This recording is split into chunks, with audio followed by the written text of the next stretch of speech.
Action on climate change is urgent. We've just been through a summer of record-breaking heat and devastating tornadoes in Ontario. Yet you seem to be advocating a slow and steady approach when it comes to carbon cap and trade through the Western Climate Initiative, even though jurisdictions like BC have shown that carbon pricing works for both climate and the economy. If re-elected, what will you do to pick up the pace on urgently needed climate action? Well, in this election, there's a very clear choice. Are you going to elect a government that's going to go backward and rip up all the environmental initiatives that our government is so proud of and which the people elected us to do? Are we going to elect a party which seems to be a hamlet about the environment, can't really make up their mind over the NDP, whether they're for the environment? I remember when they used to be. And the problem is now they just can't seem to figure out to be or not to be. Our party is committed to the environment, and that's why we have the legacy that we've created. We need to build on that. We are proud to be the co-chair of the Western Climate Change Initiative. But that system requires us to have accurate data. That's what we didn't have in the province of Ontario. So that's why we right now are just getting that carbon data.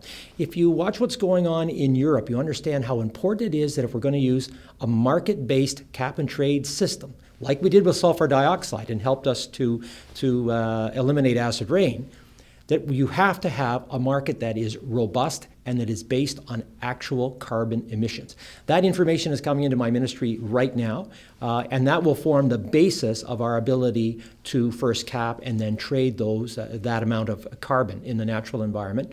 So we're doing that, and we are proud to be working with Manitoba, Quebec, British Columbia, and California, our partners. We also have to make sure that if you're going to have a market, it needs to be big enough to be efficient. And so we've said that we have to find that sweet spot where environmental necessity meets economic opportunity. Cap and trade can fill that. But again, we need to have a robust enough and a well-regulated market to make sure that that creates the conditions that we need to first cap the amount of carbon dioxide that we're emitting and then to trade it down. I'm just proud to be part of a government that is leading North America. The single largest greenhouse gas reduction initiative in all of North America is our phase out of coal. I think we're down 93% from when we took office in 2003. So let alone all the benefits of reducing the mercury and the sulfur dioxide and the lead and the cadmium coming from the burning of dirty fossilized fuel at Nanticoke and our coal-fired generation.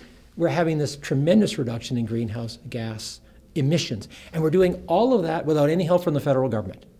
While they're subsidizing other provinces, Ontario in North America, in this country, has been doing the heavy lifting. That's why we need to elect a government that stands up for Ontario and says to the federal government, hey, we know you're in love with other forms of power, but what about Ontario that's doing the right thing, not just for our country, but for our planet? And so we're going to continue to work as hard as we can with other like-minded jurisdictions to ensure that Ontario continues to lead the way when it comes to the new, green, clean economy.